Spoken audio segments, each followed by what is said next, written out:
Abibank mbështet gazetarinë e mirë. 3, 2, 1. E ftuara e këtij episodi dhe Dua Lipa e kanë emrin me dashuri brenda. Kështu dhe jetën, Ami. Wow, sa bukur, më pëlqeu, si kisha dëgjuar ndonjëherë këtë prezantim. Ami, duaj. Amar, amore, e ka të gjitha brenda. Faleminderit Mira. Mirë se erdhe në podcast. Faleminderit. Kam filluar të besoj që emrat na kthehen në personalitet, më duket.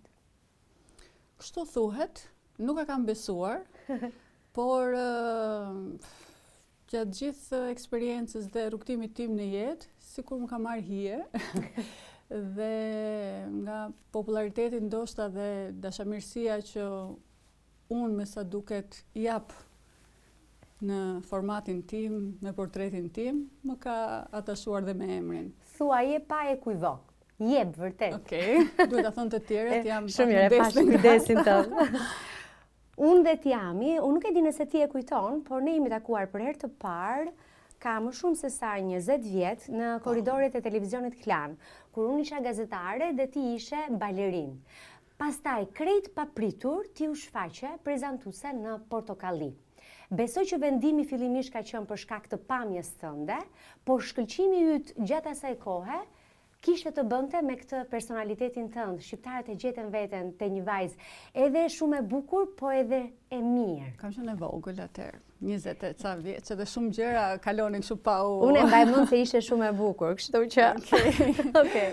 Në fakt, pikasja ime për të qenë në audicionet e Portokallis filloi pasi unë pata 2 eksperienca, le themi, në televizionin Klan si prezantuese. Ajo që e shënjoi pak a shumë këtë pikasjen time ishte Net Vere aso kohë, një spektakël në verë shumë interesant dhe i ndjekur tek tani e kujtoj, Apodromi i Tiranës. Dhe fill pas asaj, Albinako, koreografi i trupës baletit në atë kohë, kishte dëgjuar fjalë nga Hector Pustina në Top Channel dhe kështu më dërgon, thotë bëj një audicion se. Okej.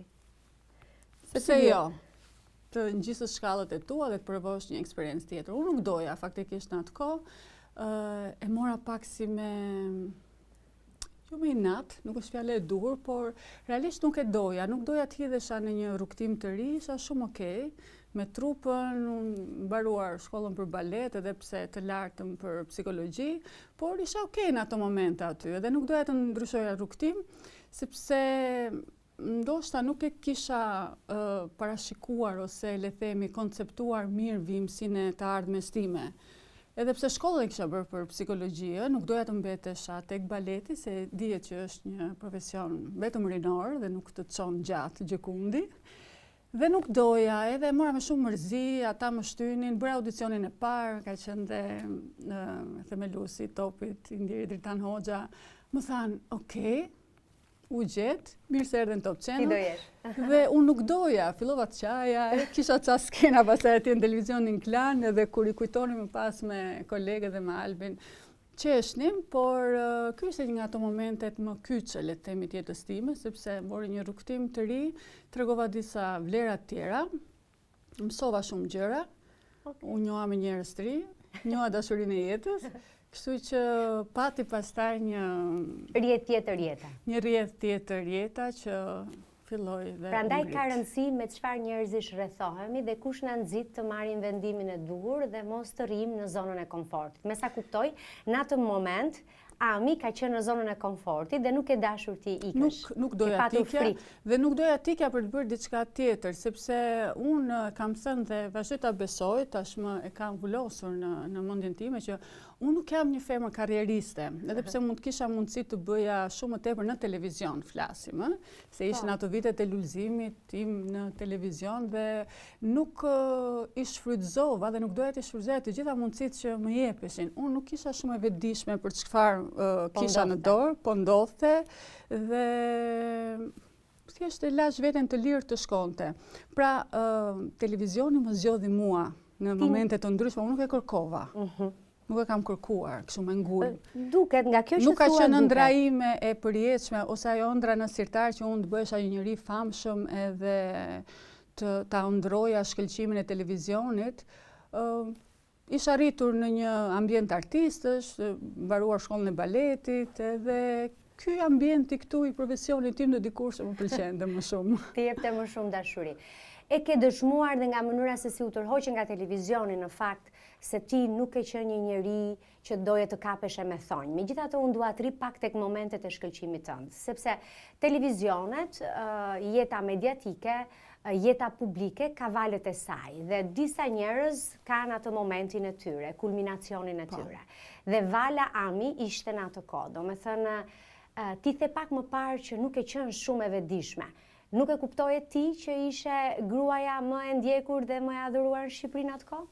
S'ke qenë fare e vetëdijshme? Jo, pa diskutim vazhdoja të bëja të njëjtën jetë, nuk isha i dhënë pas shfaqjes time në publik për të marrë protagonizëm, gjë që nuk e kam pasur kurrë dhe vazhdoj të mos ta kem, edhe pse vetëbesimi dhe siguria me kalimin e viteve patjetër janë vendosur më fort tek unë, por jo, nuk kam qenë e vetëdijshme dhe unë shkoja në punë për të bërë atë punë. E ke shijuar ama? E kam shijuar, patjetër, kam marrë edhe satisfaksionin, kam marrë edhe gjithë bonuset që të ofrohen kur je në atë pozicion të rëndësishëm për atë kohë, patjetër që e dija që ishte spektakli më i ndjekur i asaj kohe, merja shumë kënaqësi, por jo për ta shfrytzuar dhe jo për tu treguar protagonizmin tim të tjerëve për aty ku isha.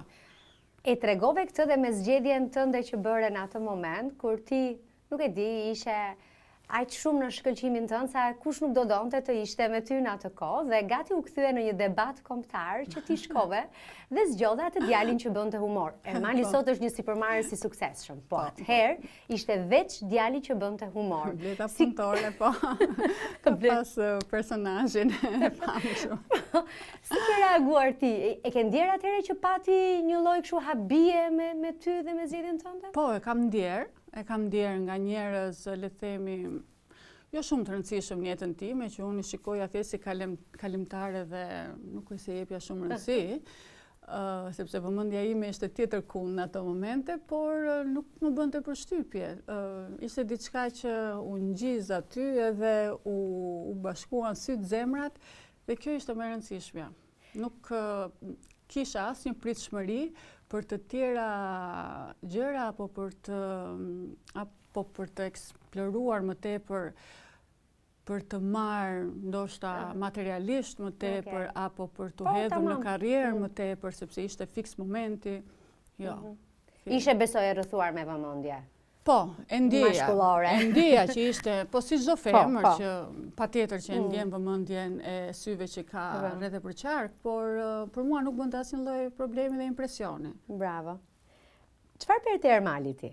Të bënte të qeshësh, sa na bënte gjithëve të qeshin, po nuk u dashurua me të. Jo, unë nuk jam dashuruar në fakt se Ermali bën për qeshur, sepse unë jam shpesh personi që e tërheq me këmbë në tokë, kemi si dy natyra të kundërta në këtë pikë, por më bëri shumë për vete natyra e tij kaq romantike dhe kaq njerëzore. Domethënë Ermali është njeri shumë i ndjeshëm. Po bisedosh, po ta takosh, të rish me të, është njeri shumë i ndjeshëm, dhuron shumë dashuri, bën shumë për tjerët, është nga ato personat giver. Gjatë gjithë kohës, çfarë ka, do ta japi, ta ndaj, ta shpërndaj me njerëzit që rrethohet. Dhe ishte i veçantë në këtë kuptim. Nuk ishte vese si djalë, punonte gjithë kohës, absolutisht shumë punëtor, domethënë ditë e natë, edhe provat e kishte me pikatore, sepse duhet ikte në punë. Dhe ishte i veçantë, më tërhoqe natyra e tij që ndoshta me fjalë nuk tregohen ato shkëndijat e para. Po tregohen puthjet e para gjithmonë. Duhet ta kish treguar me siguri, po nuk e di këtë. Puthjen e parë ka qenë në vendin e tij të punës, në një studio si kjo që jemi ne, ku regjistronte romantike, po, ku regjistronte këngët e atëhershme dhe ku punonte. Edhe kaq. Jo, nuk prita deri ku shkoj. Edhe nëse shumë mirë keni bërë. Çfarë bëni ju sot, pas keni mbi 20 vjet bashkë? Jo, kemi më shumë se 20, neve 22-23. Neve në shtator këtë vit bëjmë 15 vjet martesë, po natyroj me unë bëjt dhe unë pak llogarit tani, kemi 15 vjet martesë, po, në 10 shtator të 2025-s, kështu që duhet kemi diku tek 19-18 vjet. Si e mbani ju gjallë romancën? Mos më thuaj që thjesht me meditim. Dhe nëse është me meditim, na e tregon si. Jo. Nuk është kjo. E sigur që nuk është kjo. Romancën e mbajmë gjallë mira duke u argëtuar shumë. Nuk e lëmë asnjëherë monotonit na zër javën apo muajin. Fatmirësisht jetët tona kanë qenë të mbushura me aktivitet, me sfida, me sipërmarrje personale, të cilat na kanë nxitur të shkojmë përtej limiteve dhe të kemi krah në këtë rrugtim njëri tjetrin. Një luftë e brendshme për të arritur, për të punuar dhe për të ngjitur shkallët e karrierës dhe sipërmarrjeve që ne kemi marrë përsipër të dy bashk. Kështu që kjo nuk na ka lënë asnjëherë të bijem në një vorbull qetësie. Shto këtu dhe faktin që udhtojmë shumë, kemi shumë dëshirë të mblidhemi me miq. Një pjesë shumë e rëndësishme e jetës tonë janë miqt. Kemi miq që janë me fëmijë dhe ata si ne në këto ditë, kështu që argëtohemi shumë çdo javë. Kjo është arsyeja që unë disa miq me fëmijë tani e kuptoj pse i kam humbur dhe pse nuk më ftojnë në ditëlindjet e tyre. Është vërtet. Duhet të bësh. Se ju doni të rini me homologët. Po patjetër, se kur shkojë diku, duhet parë vendin e të gjitha pikpamjet, të ketë lojrat, të ketë dhe vend për prindrit, të ketë dhe pak muzikë, duhet shihen të gjitha. Do t'i kthehem edhe një herë të fundit televizionit, për arsyen se si ti u shkëpute nga televizioni. Është një gjë tjetër që më ka bërë përshtypje tek Tiami, nuk kam qenë asnjëherë indiferente, se si ti në kulmin e suksesit tënd vendoset ta lësh diçka. Kur e themi teorikisht, edhe filozofët e shpjegojnë mirë dhe psikologët, që është shumë mirë që nëse duhet largohesh nga diçka, është mirë të largohesh në ditët e tua të mira, jo të lësh veten të trastoj në një kuptim, apo puna të lërë ty, apo profesioni të lërë ty dal nga dal. Asgjë nuk zgjat për gjithmonë. Me thënë, kjo është pak, por e sigurt. Por njerëzit e kanë të vështirë ta kuptojnë këtë, e kanë vështirë ta kuptojnë këtë në politikë, e kanë vështirë ta kuptojnë këtë në televizion dhe në botën, në jetën publike, apo në aktrim, në Hollywood, ku të duash ti. Është një lloj adrenaline që e merr aty dhe ti e ke të vështirë të bësh pa të. Tani unë e kuptoj pak me karakterin tënd që të ka pëlqyer disi qetësia dhe që nuk e qenë e çmendur pas televizionit. Televizionit ka zgjedhur ty dhe jo ti atë. Por gjithsesi, kur fillon dhe mësohesh me atë suksesin dhe vëmendjen dhe famën, nuk është vendim i lehtë. Çfarë pe ti që the po, unë do ta lë? Ishte familja, ishte biznesi që të roqi më shumë? Shiko, unë pas Topit kalova në një eksperiencë tjetër, mira që ishte në Vision Plus, Dancing with the Stars, të cilin e prezantova për rreth 4 vite, 4 edicione më pas.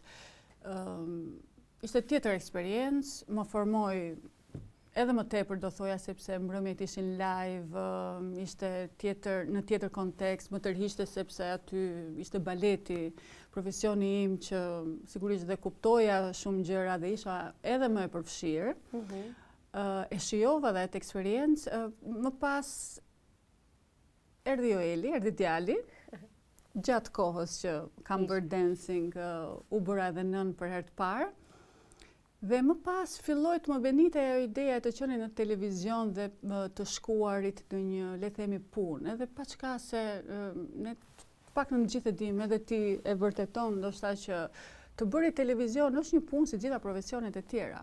Ndizen dritat, vihet mikrofoni, por ndonjëherë është dhe më e rëndë se të tjerat, se të duhet të jesh gjithmonë të kënaqësh orekset e të gjithëve dhe të jesh gjithmonë perfekt, edhe kur ti mund të jesh në një ditë shumë vështirë, duhet qeshësh. Edhe më e vështirë, po, shumë vërtet. Kështu që nuk më jepte më atë adrenalinën që më jepte dikur dhe ndërkohë paralelisht duke filluar edhe biznesin tonë Nami Event, ishim bërë tashmë disa vite që prej vitit 2007 ne nisëm agjensinë. E ndjeja veten që isha më e përfshirë dhe më jepte më adrenalin, puna me kolegët në agjensi, sfidat e reja, sfidat e tejkalimit të vetes dhe të çuarjes së kompanisë me sisteme dhe me politika të brendshme që t'ishim lider në treg edhe duke u sfiduar, duke marrë risje përsipër, gjë që ma tërhoqi vëmendjen time totalisht në atë drejtim dhe me thënë drejtën jam ndjerë shumë e përfshirë dhe e përmbushur. Sa që kjo pjesa tjetër filloi dhe të zvoglohej dhe të shkonte në miniaturë dhe thash, okay, një ditë nuk kam pse të lodhem më, le të themi të stresohem për bërë diçka që në fundit është një dritare që kënaq të tjerët dhe jo më mua që e bëj. Sa bukur e the këtë. Nuk ndënje më në një dritare vetëm për të kënaqur të tjerët kur nuk të kënaqet. Në këtë konkluzion kam dalë edhe pse nuk u pendova asnjëherë. Asnjëherë nuk kam qenë kategorike që nuk do bëja më televizion. Okay. Patjetër më pas ka ardhur edhe lufta e nuseve që u ngjizën shumë mirë të dyja profilet. Më pëlqente shumë lufta e Po. nuseve dhe e kam ndjekur në do të dish të paktën sezonet e para po. Po, kam patur edhe sigurisht edhe oferta tjera për të qenë në televizion, po gjithmonë nga më në peshore dhe gjithmonë ajo peshore nuk më ka dalë, nuk më ka rënduar nga televizioni për shumë arsye.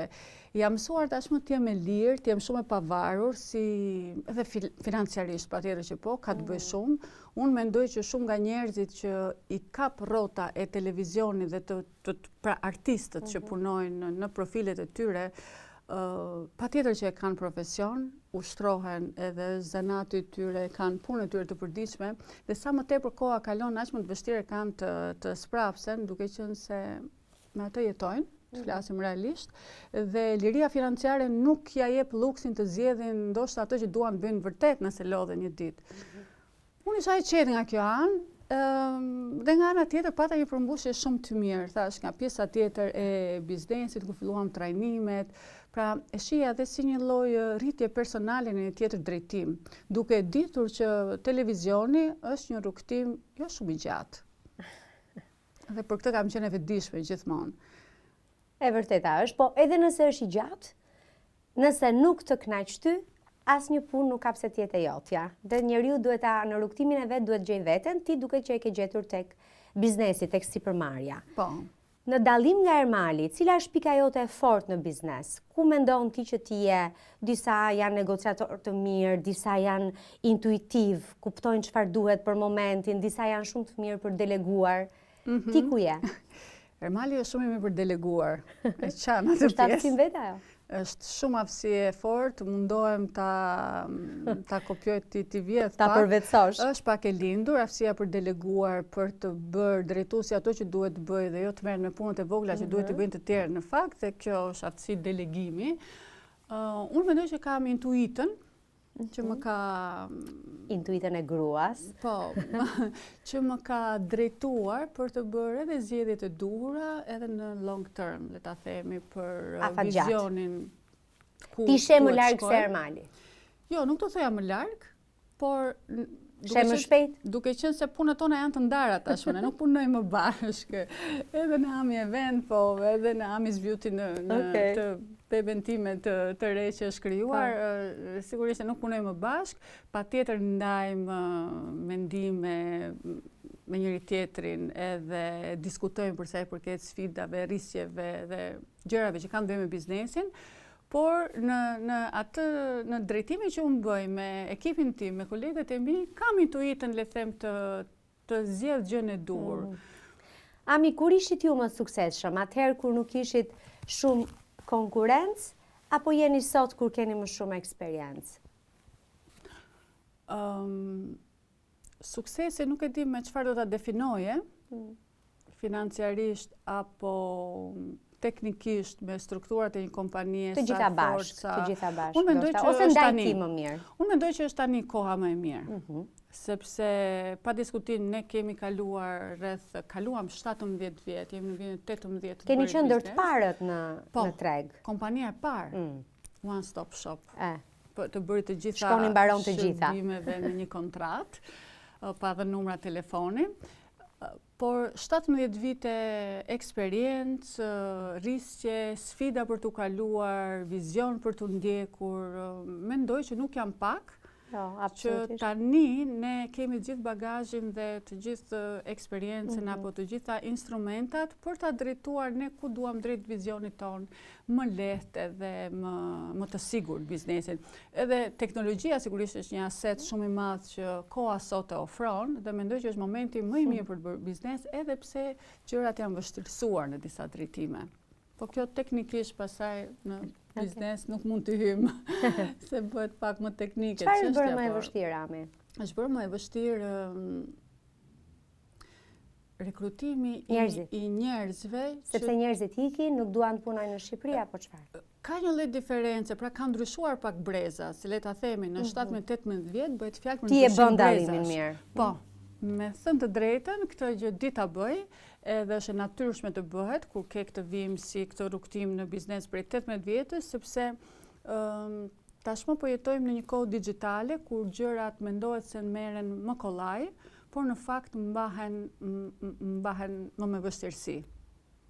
Ka shumë rotacion stafi, ka njerëz që patjetër duan të fitojnë më shumë në një kohë më të shkurtër dhe pa dhënë nga vetja 100% e tyre, sikurse ka edhe vajza djem, njerëz shumë të talentuar, të aftë, të etur për të mësuar, të studiuar, mundësitë sot online janë pa diskutim për të marrë çfarë do lloj informacioni që të duhet dhe ke nevojë në kohë reale brenda 24 orësh, kështu që nëse i vëmë në peshore, kjo është një kohë shumë e mirë për të bërë biznes, por është vështirësuar pak puna me ekipin. Me ekipin. Me ekipin. Ama sakrifica është një gjë e domosdoshme. Lexoj vazhdimisht, ndjek podcaste dhe i citoj dhe këtu se dua t'i ndaj me komunitetin që më ndjek. Çfarë di unë, ta din dhe ata. Çfarë din ata, le ta di dhe unë. Jemi kështu si një familje madhe. Kjo është mrekullia online. Share. Është shumë e vërtetë të ndash gjithçka. Dhe ishte një djalë i ri, 26 vjeç, di që kishte bërë një sipërmarrje shumë të suksesshme, po këtë e shpjegonte me faktin që i duhej të punonte Ami diku te 14 orë në ditë, të flinte shumë pak, edhe për këtë arsye ai thoshte që nuk mund të mendoj dhe për shëndetin mendor. Pra, nëse në këtë moment të jetës unë do të mendoj për shëndetin tim mendor, zen, unë nuk do t'ja dal. Ka një moment në jetë që duhet vetëm të sakrifikosh dhe më pas të shijosh frytet e tua. Po ta vësh re online-in, propozon shumë të manifestosh paqe, të jesh mirë, që është gjë shumë e mirë, nuk diskutohet, po duket sikur na teprohet disi. Dhe puna e ka pak sakrificë, dhe një që është në biznes e kupton. Unë e shoh si antipod këtë punën e shpalljes me forcë të madhe të shëndetit mendor dhe të qetësimit të mendjes, të marrit me veten, sepse nga ana tjetër ka shumë stres. Nuk janë më vitet e dikurshme, online ka ndryshuar katërcipërisht gjërat në biznes dhe patjetër që duhet të ketë një mënyrë shkarkimi. Një valvulë shkarkuese diku. Po, duhet të ketë patjetër një mënyrë shkarkimi për të rimarrë energjit, për të karikuar dhe për të dhënë në 150% që të nesërme, sepse jeta është shumë frenetike dhe shumë dinamike. Pra në funksion të jetës dinamike, në funksion të jetës që prodhon, të jetës që ka sfida dhe sprova, jo në funksion të një jetë dembele. Jo, absolutisht. Ajo është valvula për të rikthyer ti të nesërmen. Dhe këtu e pata edhe për stafin dhe ato vështirësitë në gjërat e vogla. Në biznes, ato gjërat e vogla. Ato gjërat e vogla që të mos i lëndojmë. Pra duhet të mësohen, nëse është momenti për të dhënë një mesazh për sadupak njerëz dhe vajza djem që na ndjekin, duhet të mësohen në fillimet e karrierës së tyre, të viteve të para ku krijohet ajo eksperjenca më e rëndësishme, të japin 150%. Të lodhe. Të lodhen shumë dhe sepse nëse janë në kompaninë e duhur, asgjë nuk kalon pa u vënë re. Do vi një ditë, një moment pas X kohe, kur ti do vlerësohesh dhe të mbarësh mbrapsht të gjitha ato benefite që i ke dhënë asaj kompanie.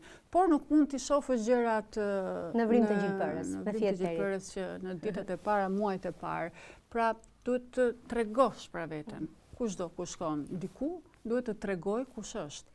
Se në fund pastaj asgjë nuk vjen pa lodhje. Dhe nëse vjen ajo është shumë e përkohshme, është një rastësi që ikën dhe fiket shpejt. Mira, për shumë të tregoj unë me të vërtet ose kur rekrutoj njerëz bashkë me vajzën e burimeve njerëzore, drejtoresën e burimeve njerëzore, pa diskutim që e shoh CV-n.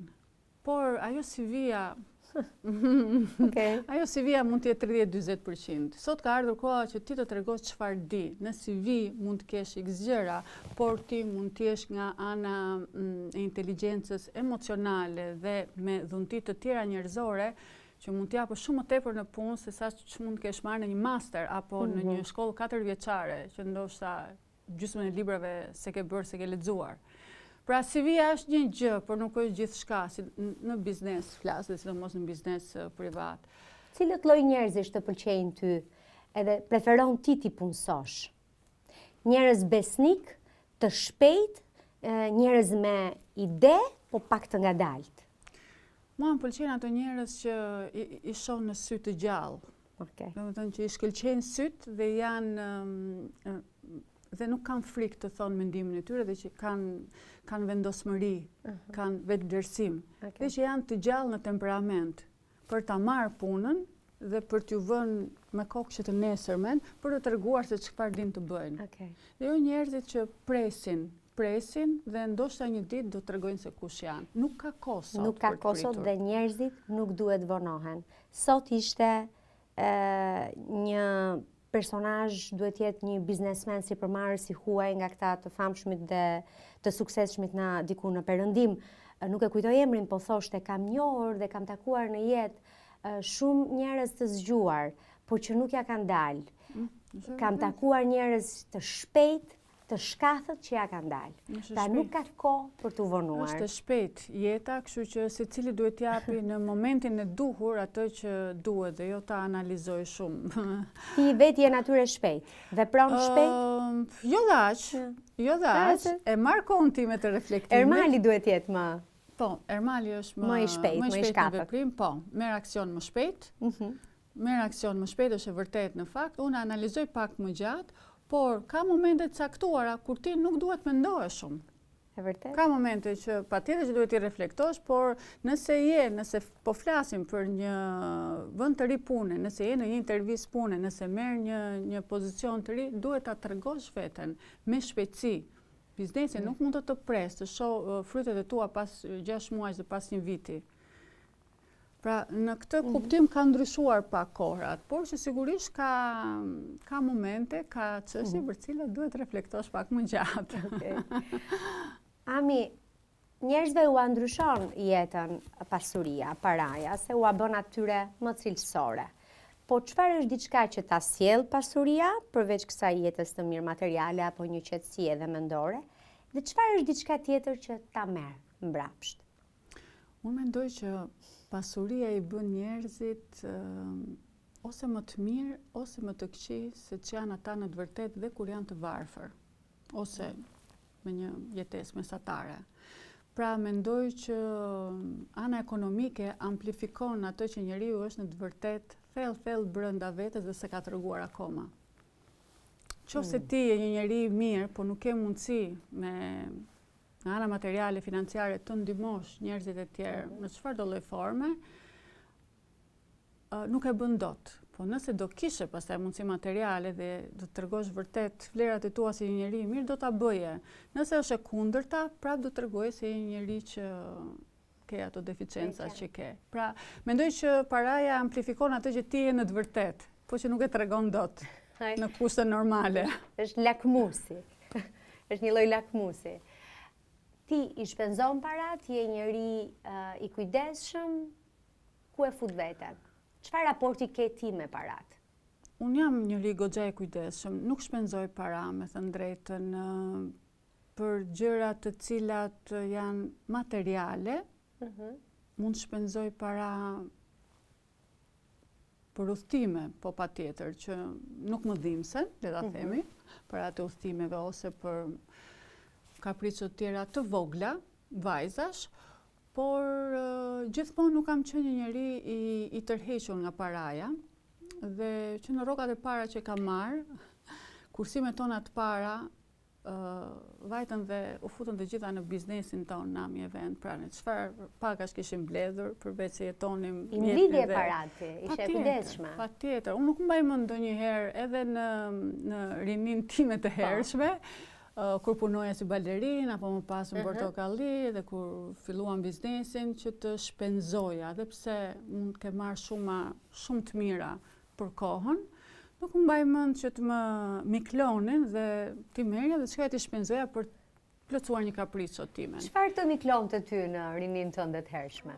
Se di, mira, është çik pyetje e vështirë kjo, sepse unë kur kthej kokën pas, Kam pasur një jetë shumë të mbushur me njerëz, me aktivitete, qoftë në shkollë, pastaj në trupën e baletit. Pra, dita ime ka qenë angazhuar. Pra, nuk mund të them që kam jetuar një adoleshencë apo një rini e orientuar pas klubeve apo pas atyre qefeve të momentit, që është normale. Nuk i ke bërë fare këto? Jo, absolutisht. Oh. Ditëlindjet më mbaj mend. Po në shkollën e mesme? Në shkollë të mesme? Kur kishim ditëlindjet e njëri tjetrit. Okej. Kaq. Ishim 15 veta në klasë, shkollë profesionale, baleti, kështu që në vetë jeta ime ka qenë pak e shkëputur nga kjo moria e qefeve dhe lojrave të adoleshencës, po më pas edhe të rinisë hershme. Më pas filloi puna, shumë e dedikuar në punë, kam qenë në shkollë dhe në punë, pastaj në shkollë dhe në punë dhe në punë, dhe më pëlqente ky ritëm. Ami seriozja. Nëse do ta themi kështu, është okay. Shumë mirë. Por mendoj që kam bërë zgjedhjen e duhur dhe kam investuar aty ku duhet, në ditët dhe orët e mia, për të qenë sot një grua e përmbushur, e kënaqur dhe e realizuar në disa drejtime, qoftë atë familjar, qoftë në biznes, qoftë karrierën time që unë e kam bërë, aq sa kam dashur ta bëj. Pra kam patur një jetë të qetë, në saj them të zgjedhjeve që kam bërë, sepse në një zgjedhje të gabuar jeta të merr edhe një rrugtim tjetër. Ju a bëj shumë të ftuarve këtë pyetje. Fatin e ndërtojmë ne, apo fati është i shkruar për ne? Ti ndjehesh një vajzë me fat, apo ti mendon që fatin e ke krijuar vetë tëndin me zgjedhjet që ke bërë?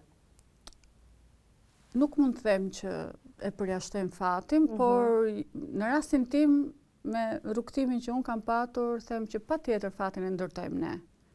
Ka pasur momente në jetë kur mund kisha bërë një zgjedhje tjetër dhe e mendoj që jeta do kishte marrë komplet një rrokullim tjetër.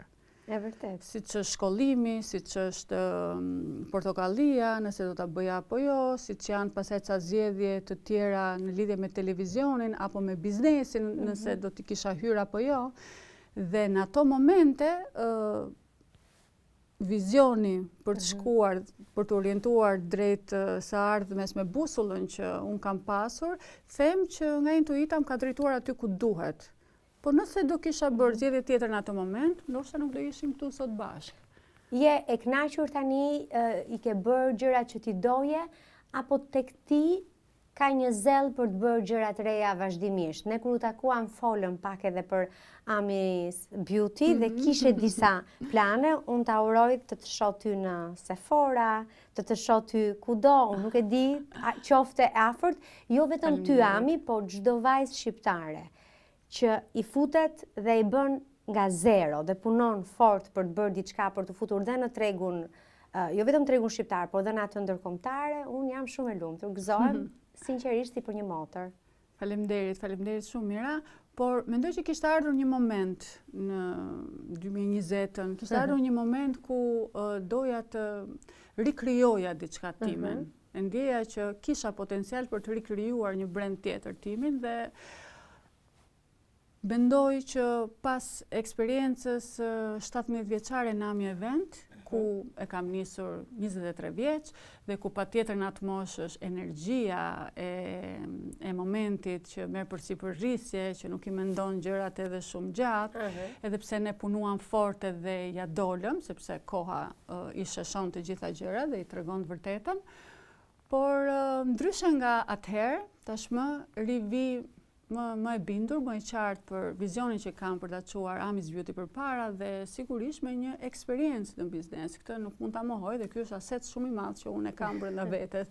Dhe më erdhi si një rizgjim për ta vënë të gjithë këtë potencial prapë në një brand të ri që mendova të krijoj, dhe pse Ami's Beauty? Ami's Beauty sepse gjithmonë i kam adhuruar unë femrat me flokë të shëndetshëm, me lëkurë të pastër, ujë, sapun.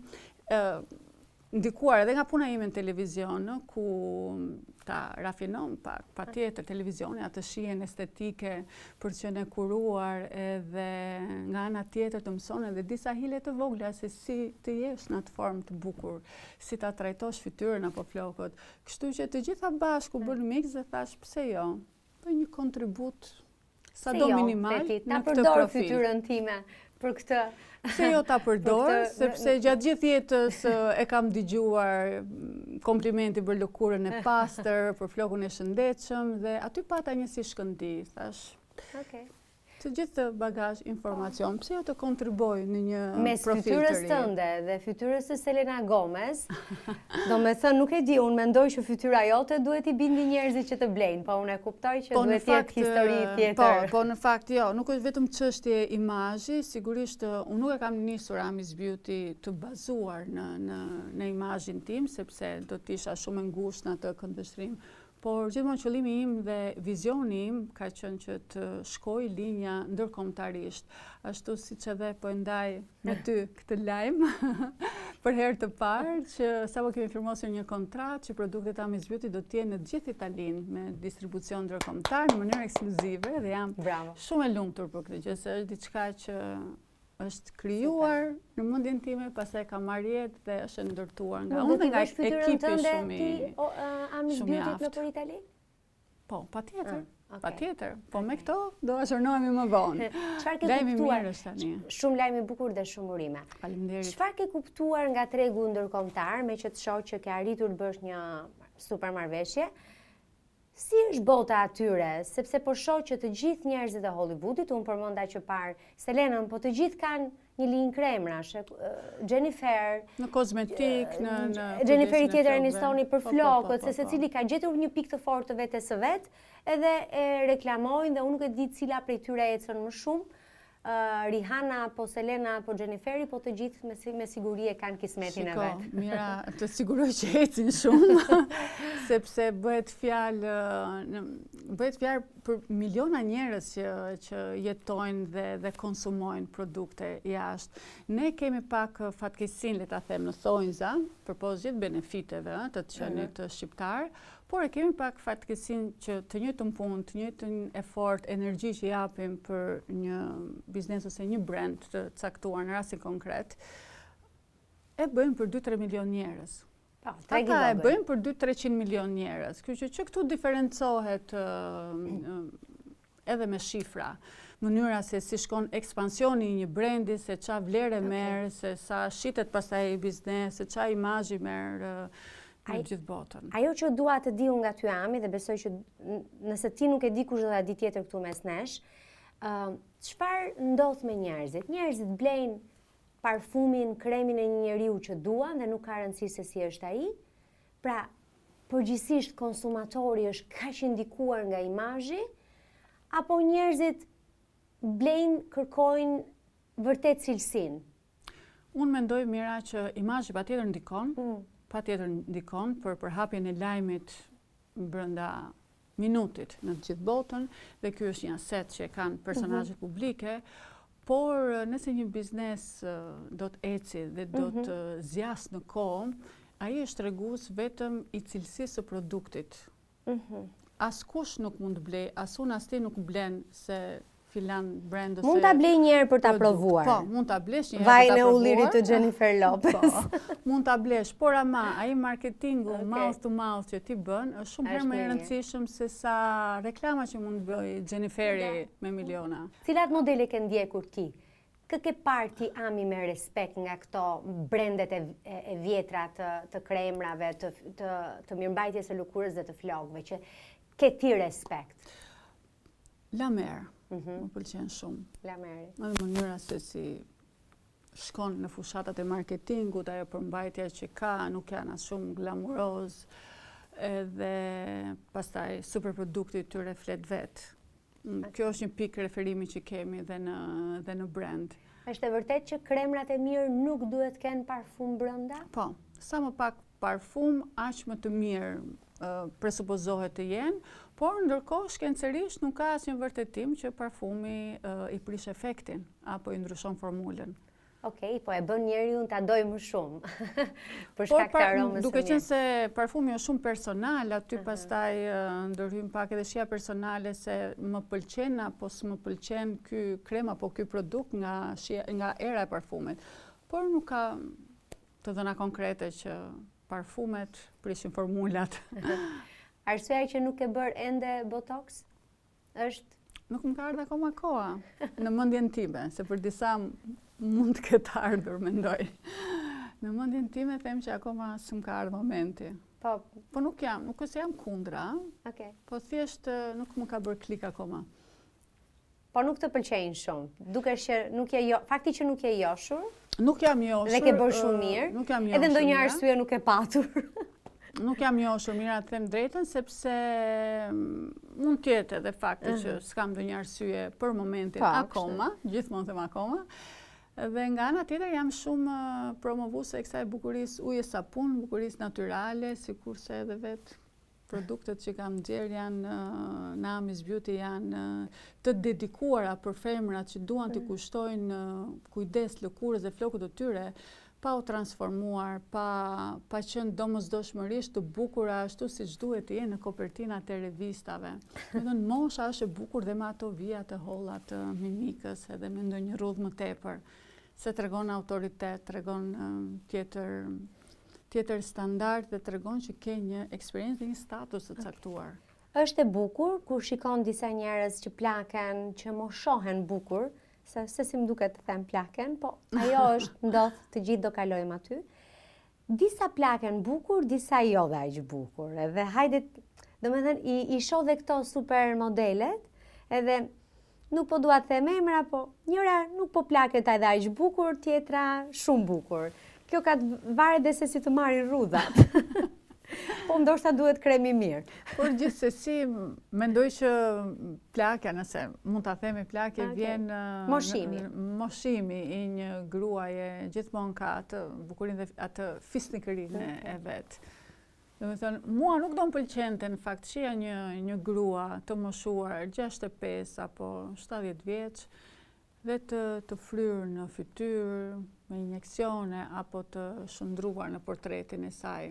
Domethënë, më stonon pak mosha duke menduar që vetbesimi i saj nuk është aty ku duhet që ka arritur të transformoj portretin. Ti do gjithmonë të kapesh pas një gjëje që nuk je, dhe kjo tregon shumë për ty, për atë që je ti. Ka diçka që po të kthehesh mbrapsht tek 23 vjeç tek Ami në rinin e saj të hershme, jo në këtë rinin zyrtare, do ta bëje ndryshe? Nuk di të them. Është një pyetje që në fakt e kam menduar dhe herë tjera, ose më zhbër dhe herë tjera, po nuk di të them, sepse të gjitha zgjedhjet që kam bërë, mira le themi edhe të gabuar, pa diskutim, kanë qenë pjesë të atij puzzle-it që kanë formuar këtë jetë që unë kam tani. Dhe duke parë ku jam edhe ku gjendem tani unë si Ami, edhe çfarë kam përreth, me kë rrethohem, si është jeta që bëj, a bëj gjërat që dua. Mendoj që nuk kam asnjë peng ose nuk më vret asgjë që do doja ta bëja dhe s'po e bëj dot. Ke ndjekur zemrën ti Ami më shumë apo ke ndjekur arsyen? Si ke marrë ti vendimet në jetë? Unë jam tip që e fus arsyen shumë. Dukesh arsysh. E fus arsyen shumë edhe aty ku janë punët e zemrës. Edhe mirë bën se pasioni ja fut dhe kot ndonjëherë, se ne themi pasioni, po mirë është dhe të arsyetojmë pak. Unë jam pak tipi ekuilibruar dhe nuk më ka dalë keq me të drejtën. Çfarë je në horoskop ti? Peshqit. Okej. Peshqit. Jam tipi ekuilibruar. Ke ditëlindje në Mars? Sa po e kalova, 5 Mars. Edhe 100. Faleminderit. Sa mbushe? 43. Bukur. Qa po flisim pak më parë? Unë bëj në pranverë, se që ngemi zoq pranvere, 45. Okej, ti e paske edhe më e kam edhe për vjetor. Duhet ta festoj. Duhet ta festosh, pse jo, t'i gëzosh çdo ditë të jetës, t'i gëzohesh edhe ta festosh. Jeta do festuar në fakt. Po, dhe ky është kujtimi më i bukur që marrim. Qofse flasim për atë shkuarjen drejt të moshimit, këto janë kujtimet më të bukura, këto janë momentet që do shënjojnë memorien tonë. Se sa lodhemi, se sa përpiqemi, ç'a fitojmë, ç'a kemi rreth për qark, nuk do bëjmë ndonjë sens. Dhe në fakt kanë filluar mos bëjnë sens, mira. Unë nuk e ndjej më se kënaqem se shkoj në një vend të shtrenjtë apo blej diçka të shtrenjtë, jo, nuk më përmbush kjo gjëja. Do me thënë, thellë janë ata njerëzit me cilët të rrethohesh, eksperiencat që ti shkon nëpërmjet saj diku. Një bisede mirë me dikën ndonjëherë të përmbushet dhe të karikon me jetë. Edhe atë mund ta bësh kudo. Po. Kështu që më the pak për Ermalin në fillim që fakti që ti e zgjodhe Ermalin ishte sepse ishte ai djalë i mirë, njerëzor. Edhe mua më thon vazhdimisht që cili është podcasti yt i preferuar, Mira. Edhe padyshim që kam disa që janë më të preferuar, por e vërteta është që podcastet e mi të preferuar janë ato të sezonit të parë.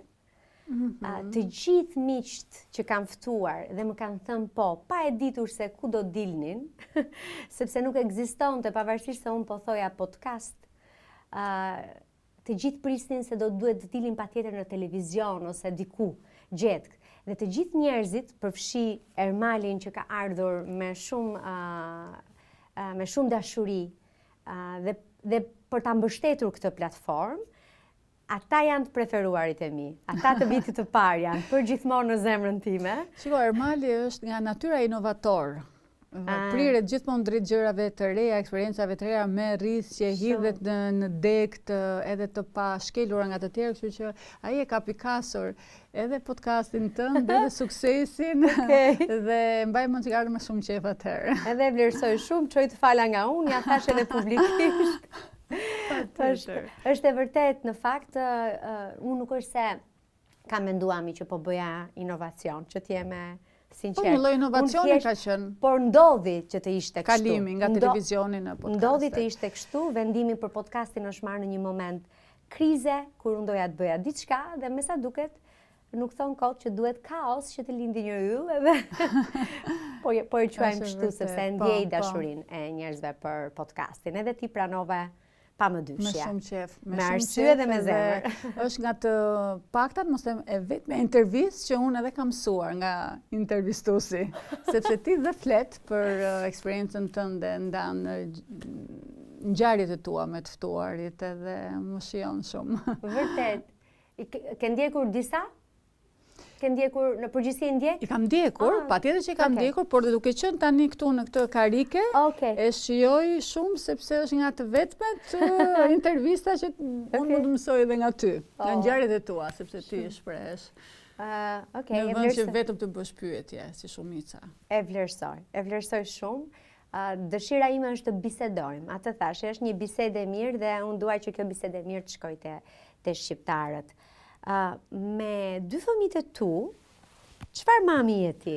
Çfarë modeli prindërimi? Sepse edhe këtë online unë po shoh shumë ami psikoterapistë që po flasin, po i kritikojnë prindrit e ditëve të sotme, sepse po ua japin fëmijëve gjithçka në një pjatë të artë dhe kjo gjë ata i trëmbë për fëmijët që do t'jenë të rriturit e së nesërmes.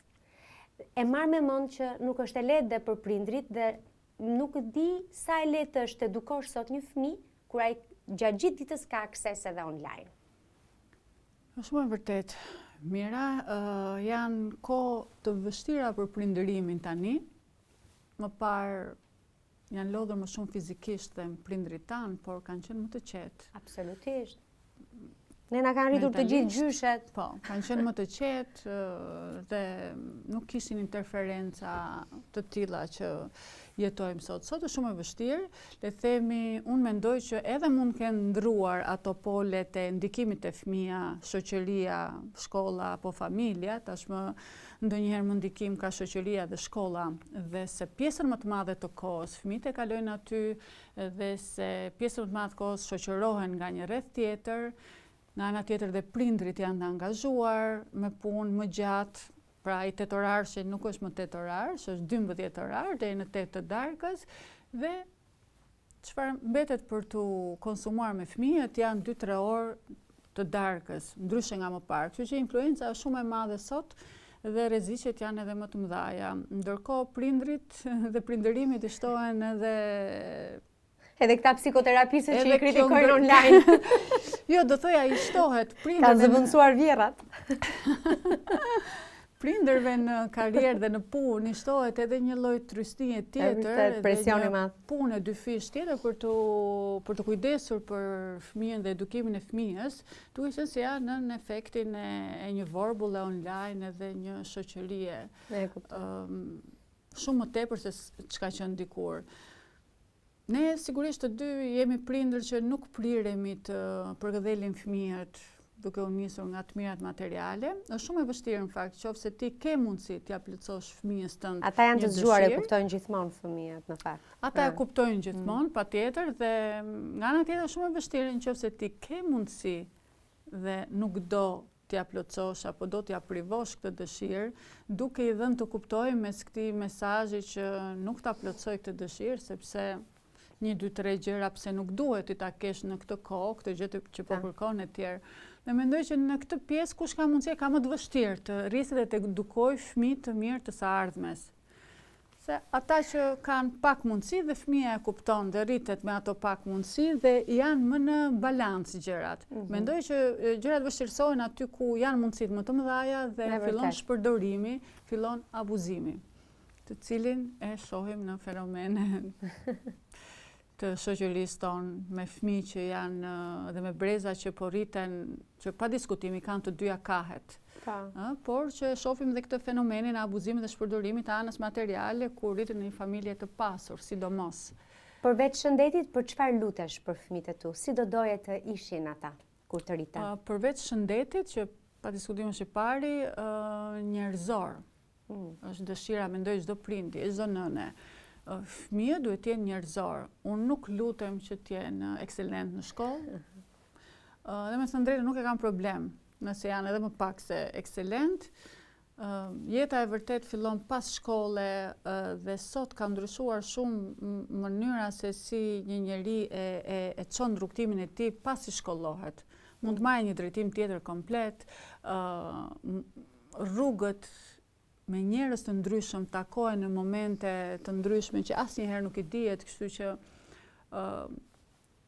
përpos shkollimit që nuk e kam ndonjë, le themi, pikë referencë për ta quajtur fëmin tim të mirë apo të keq, të jetë njerëzor, të ketë vlera njerëzore, të japi dashuri, të jetë i hapur të pranoj të gjitha divergjencat e shokëve, e njerëzve që do ketë përreth. Përveç shtëpisë tënde që e marr me mend duhet të jetë vendi më i bukur në botë për ty, një nga këto vende që ke udhëtuar, se the nuk kursej kur për të udhëtuar dhe për të parë vende, që do ma sugjeroje sot duhet mira këtu duhet shkosh nëse s'ke shkuar se s'bën, që të ka dhënë ty një shpirt, një gjendje të veçantë. Një gjendje të veçantë. Po ka qenë për shembull eksperiencën me trenin Bernina në St. Maurice. Ajo është një gjë shumë e bukur, një eksperiencë filmash. Pastaj Aurora Borealis mund të jetë shumë e bukur për të parë një herë. Asnjëherë nuk kam provuar, duhet i shoh. Do t'i mbaj në listë, t'i mbajnë edhe ata që na ndjekin. Po ka, pastaj nëse flasim për qytete, nëse flasim për qytete, ka shumë New Yorku, gjithmonë i bukur, i zhurmshëm, pak i pisët, por nuk flet kurrë. Nëse shaj kur New Yorku, ne kam të deklaruar dashurinë. Po me Itali nuk ka. Me Itali nuk ka, patjetër. Ne ndonjëherë neglizhojmë se e kemi afër. Na është bërë kështu si çdo muaj edhe ndonjëherë edhe s'na bën përshtypje, por vërtet nuk ka. Capri, Amalfi, ajo linja e Bregdetit atje është fantastike. Pastaj që ti në fakt pret ndonjë luks, pret që të shkosh në këto vende dhe të shohësh atë luksin e imagjinuar, por jo, janë shumë të thjeshtë, janë shumë të finë. Është ngrohtësia e pancerotit. Janë shumë finë, çdo gjë janë shumë të dashur. Artiçoku të bërë me dashuri. Fiks. Gatuar? Unë e kam qef të gatuaj, por nuk gatuaj shpesh. Më mirë. Po kam qef. Edhe kur i futem, i bëj gjërat me qef dhe më dalin të mira. Po, më dalin të mira kur i bëj. Ami, shumë faleminderit për bukurinë që i solle këtij podcasti në gjitha dimensionet. Uroj shumë fat me projektin e Italisë dhe uroj vetëm lajme të mira. Faleminderit shumë, mira u kënaqa shumë dhe ishte vërtet kënaqësi. Po, isha përballë teje sot. Po. Edhe unë u kënaqa shumë me ty, po të prisja me shumë me zemër e me dashuri. Faleminderit shumë.